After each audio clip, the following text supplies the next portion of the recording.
Hello दोस्तों, welcome to my channel education 15। मैं Chandrabhushan Kumar, electrical engineer railway. आज हम लोग पढ़ेंगे बहुत इंपॉर्टेंट चैप्टर के बारे में जिसका नाम है बौद्ध धर्म। ठीक ना। बौद्ध धर्म से हमेशा कॉम्पिटिटिव एग्जाम में 1, 2, 3 इसके बीच क्वेश्चन आता है। कभी 1, कभी 2, कभी 3 भी रहता है, लेकिन एक ना एक क्वेश्चन तो पक्का ही रहता है। तो आइए शुरुआत करते हैं इसके बेसिक से, अर्थात इसके जो बौद्ध धर्म के संस्थापक के परिचय से। तो बौद्ध धर्म के संस्थापक महात्मा बुद्ध थे, उनके परिचय से शुरू करते हैं। तो महात्मा बुद्ध ये है। महात्मा बुद्ध का जन्म नेपाल के एक कपिल वस्तु एक प्रांत था, उसमें एक गांव था लुम्बिनी, वहां पे हुआ था। इनका जन्म बड़ा राजघराने में हुआ था। ठीक ना। इनके जो पिता थे वो राजा थे, एक प्रोविंस के यानी कि प्रांत के राजा थे। इनकी मम्मी, इनके माँ जो थी वो महारानी थी। इनके पिता का नाम था सुदोधन, इनके माता का नाम था माया देवी। वो तो महारानी थी, इसलिए महामाया भी लिखा रहता है, कहीं कहीं क्वेश्चन में दे देता है महामाया। गौतम बुद्ध के माता का नाम महामाया दे देता है, या ओरिजिनल नाम था माया देवी। तो ये तो हो गया। इनके पिता का नाम क्या, सुदोधन, और माता का नाम क्या, वो माया या माया देवी। लेकिन इनके जन्म के 7 दिन के बाद, मात्र 7 दिन के जब जन्म हुआ इनका, 7 दिन के बाद इनका माँ का निधन हो जाता है। उसके बाद इनका जो पालन पोषण था इनके मौसी प्रजापति गौतमी, आप देख सकते हैं प्रजापति गौतमी ने की। जब इनका उम्र 16 साल हुआ तो इनका ब्याह यशोधरा नामक लड़की से हुआ, जिनका नाम राहुल था। यशोधरा देख सकते हैं, इनके पत्नी का नाम था। 16 वर्ष का आयु, यानी कि महात्मा बुद्ध के 16 वर्ष के आयु में शादी हुआ यशोधरा से, जिसे राहुल नाम का पुत्र हुआ। बात आया समझ में? यहाँ तक तो हम लोग क्या क्या देख लिए, माता पिता, इनका जन्म जो लुम्बिनी में हुआ था, कपिल वस्तु के प्रांत था। कहाँ पड़ता है? वो नेपाल में पड़ता है। ठीक, माता पिता को भी देख लिए, पत्नी का भी नाम देख लिए, ये भी कभी कभी पूछता है। पुत्र का नाम था राहुल। इनके बाद इनका मन गृहस्थ में नहीं लग रहा था, ये सन्यासी बन गए। तो उस दौरान शुरुआत में इनके गुरु मिले अलार्म कलाम। ये क्वेश्चन में पूछता है, अलार्म कलाम यहाँ पे देख सकते हैं, ये क्वेश्चन में पूछा हुआ है कि महात्मा बुद्ध के गुरु कौन थे? वह अलार्म कलाम थे। महात्मा बुद्ध का बचपन का जो नाम था वह सिद्धार्थ था। यहाँ देख सकते हैं सिद्धार्थ लिखा हुआ है। महात्मा बुद्ध के बचपन का जो नाम था वो सिद्धार्थ था। तो यहाँ तक हम लोग देख लिए। इनका बेसिक परिचय यही है कि घर कहाँ जन्म हुआ, इनका घर द्वार, माता पिता, ठीक ना, इनका पत्नी, इनका पुत्र भी देख लिए जो राहुल, और इसके साथ साथ इनका गुरु देख लिए। अब आगे देखते हैं कि इनका ज्ञान की प्राप्ति कैसे हुआ। अब तो गृहस्थ जीवन चला लिए, अब सन्यासी की तरफ मुड़ गए। अब सन्यासी किसको बोलते हैं? जो ज्ञान प्राप्त करता है, तपस्या करता है। तो उसके बारे में देखते हैं कि कितना दिन तक तपस्या किए, कहाँ किए, किस वृक्ष का नीचा किए, किस स्थान पे किए, इनको ज्ञान की प्राप्ति हुआ। और अभी सिद्धार्थ है, बचपन का नाम सिद्धार्थ है। सिद्धार्थ से महात्मा बुद्ध कैसे बने, इसको देख लेते हैं हम लोग। तो ये आप देख सकते हैं कि ज्ञान की प्राप्ति। तो 29 साल की उम्र में गया, जो मगध में पड़ता है, मगध जब महाजनपद में पड़ता है, गया नाम, वहां पे निरंजना नदी का ही दूसरा नाम है फल्गु नदी। ठीक ना, जो गया में पड़ता है। आज के डेट में उसको बोध गया हम लोग बोलते हैं, इन्हीं के चलते, इन्हीं द्वारा नाम दिया गया है उनको, अब बोध गया बोला जाता है। निरंजना नदी या फल्गु नदी के किनारे पीपल के वृक्ष देख सकते हैं। पीपल के वृक्ष के नीचे 6 साल कठिन तपस्या के बाद इनको ज्ञान की प्राप्ति हुआ। ठीक, तो अब उस स्थान को जहां इनको ज्ञान की प्राप्ति हुआ गया में, तो उसको इनके नाम से रिलेटेड हो गया, बोध गया बोलते हैं। जिस वृक्ष के नीचे इनको ज्ञान की प्राप्ति हुआ, ये वृक्ष से नीचा, अब इसको पहले पीपल था, ठीक ना, अब बोधि पीपल भी बोलता है लोग, ठीक ना।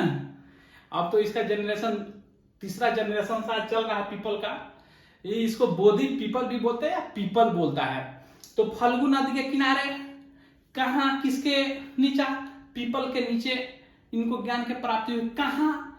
गया में। लेकिन अब उसको क्या बोला जाता है, बोध गया। अब सिद्धार्थ से क्या हुआ, ज्ञान के प्राप्ति हुआ, तो अब सिद्धार्थ को बुद्ध बोला गया।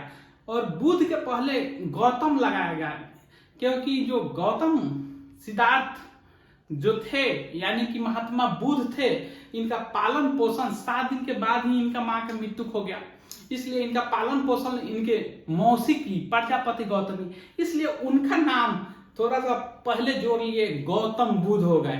ठीक था, गौतम कहां से लिए, इनके मौसी के नाम से बुद्ध बोला जाता है। ज्ञान के प्राप्ति हुआ, ज्ञान को बोल सकते हैं।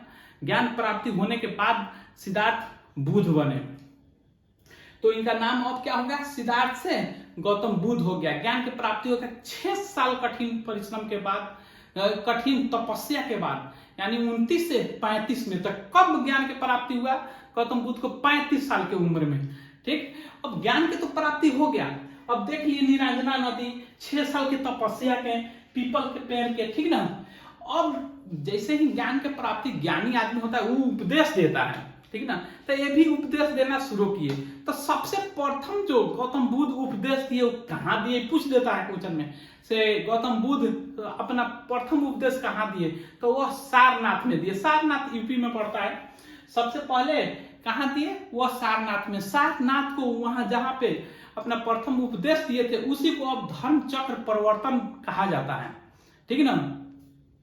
इसको प्रथम और किस भाषा में दिए, तो देखिए उस समय जो था, गौतम बुद्ध देखते थे कि जो भाषा लोग बढ़िया से समझता था, अभी के डेट में कैसे है, ऑल ओवर इंडिया में देखिएगा तो अधिकांश, तो ऑन एवरेज बोलिए तो हिंदी समझ ज्यादा लोगों की आती है, तो वैसे ही देखते थे कौन भाषा में समझते। तो उस समय 583 के बाद, यानी कि बोल सकते हैं कि 540 या 50 ईसा पूर्व के बीच में, उस समय पाली भाषा लोग ज्यादा समझते थे। इसलिए बौद्ध धर्म का कहीं पे भी, धर्म ग्रंथ में भी, चाहे क्या प्रवचन का यानी कि उपदेश का भी भाषा अधिकांश तो पाली ही होगा, 95%। तो किस भाषा में दिए, तो पाली भाषा में। बात आया समझ में। अब तो उपदेश दे दिया, अब बात आती है कि सबसे ज्यादा उपदेश कहाँ दिए, बात आया समझ में। तो वो श्रावस्ती में दिए। श्रावस्ती कौशल का राजधानी है, ये भी यूपी पड़ता है। कौशल आप लोग पढ़े होइएगा महाजनपद में, यह भी यूपी में अभी पड़ता है कौशल, ठीक ना। वहां पे सबसे ज्यादा श्रावस्ती में दिए अपना क्या, उपदेश। तो बात आया समझ में। ये कठिन परिश्रम से इनको क्या ज्ञान की प्राप्ति हुआ, बुद्ध हुए। कहा, फल्गु नदी के किनारे पूछता है, फल्गु नदी के दूसरा नाम क्या है, निरंजना है। किस वृक्ष के नीचे, वह पीपल के पेड़। अब उस वृक्ष को क्या बोला जाता है, बोधि वृक्ष बोला जाता है। अभी पीपल को क्या बोला जाता है, बोधि वृक्ष, बोधि वृक्ष बोला जाता है। उस स्थान को कहां पे, तक गया में। अब उस स्थान को क्या बोला जाता है, बोध गया बोला जाता है। बात आ समझ में। सबसे ज्यादा उपदेश कहां दिए, सर्वाधिक श्रावस्ती में, पाली भाषा में। प्रथम उपदेश सारनाथ में, ठीक ना।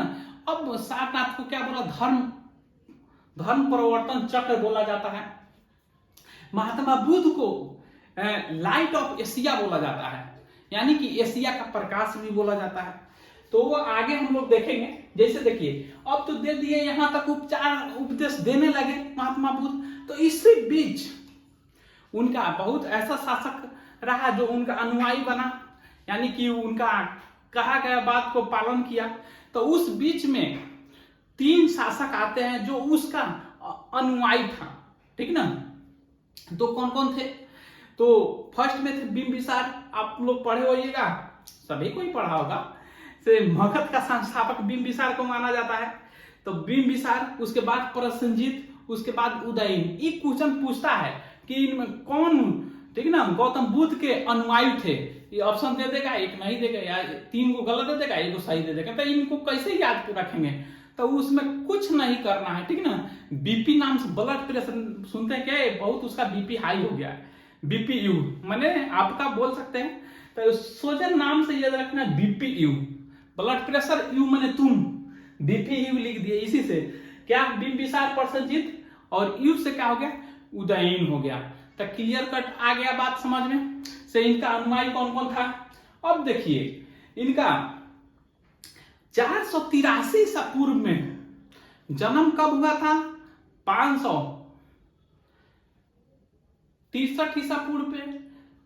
अब 483 ईसा पूर्व में यानी कि 80 साल के बाद इनका मृत्यु हो जाता है। कहाँ मृत्यु होता है? वह कुशीनगर में, ठीक है ना। कुशीनगर देवरिया जिला पड़ता है, वहां पे पड़ता है। कुशीनगर यूपी में ही पड़ता है, देवरिया जिला में, समझे। वहां पे कहा जाता है कि अंतिम दिनों में गौतम बुद्ध का मल्लो समाज के लोगों ने, मल क्या है? एक समाज है, जैसे कैसे होता है, राजपूत होता है, भूमिहार होता है, ब्राह्मण होता है, यादव होते हैं, ये सब वैसे मल एक समाज, यूपी में एक समाज है। उन लोगों ने गौतम बुद्ध को बहुत अंतिम दिनों में बहुत बढ़िया से सेवा की। तो ये भी पूछ देता है कि अंतिम दिनों में किस समाज ने गौतम बुद्ध को सेवा किया था? तब मल्लों ने। बात आया समझ में? तो कब मृत्यु हुआ गौतम बुद्ध को? वो 483 ईसा पूर्व में। जन्म कब हुआ था? 563 ईसा पूर्व में। तो 80 साल तक जिए गौतम। कहाँ मृत्यु हुआ? तो कुशीनगर। कुशीनगर कहाँ है? यूपी में है, देवरिया जिला में, ठीक।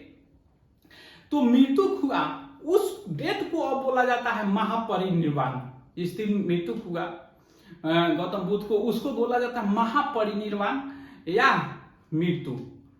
तो बात आया समझ में? महापरिनिर्वाण क्या बोला जाता है? मृत्यु को, जिस दिन गौतम बुद्ध का मृत्यु हुआ था। अब देखिए, जन्म भी वैशाख के पूर्णिमा में हुआ था गौतम बुद्ध का, ज्ञान की प्राप्ति भी वैशाख के पूर्णिमा में हुआ था, और मृत्यु भी वैशाख के पूर्णिमा में हुआ था। यानी कि तीनों वैशाख के पूर्णिमा में हुआ था। इसलिए बौद्ध धर्म में पूर्णिमा को, वैशाख को, पूर्णिमा को बहुत धूमधाम से लोग मनाते हैं, बौद्ध धर्म पालन करने वाले लोगों ने, जिसे बौद्ध पूर्णिमा भी नाम सुने होइएगा। बौद्ध पूर्णिमा, उस दिन को वैशाख पूर्णिमा को क्या बोला जाता है? बौद्ध पूर्णिमा के नाम से भी जाना जाता है। यहां तक क्लियर कट बात आया समझ में? अब जैसे ही महात्मा बुद्ध का मृत्यु हुआ तो उनके अनुयायियों में 2 भाग बट गए। कि जितना भी पढ़ा है ये सब आप लोग को समझ आया होगा। अगर आप लोग को समझ आया होगा तो प्लीज मेरे चैनल को सब्सक्राइब करें, लाइक करें, कमेंट करें। Thank you.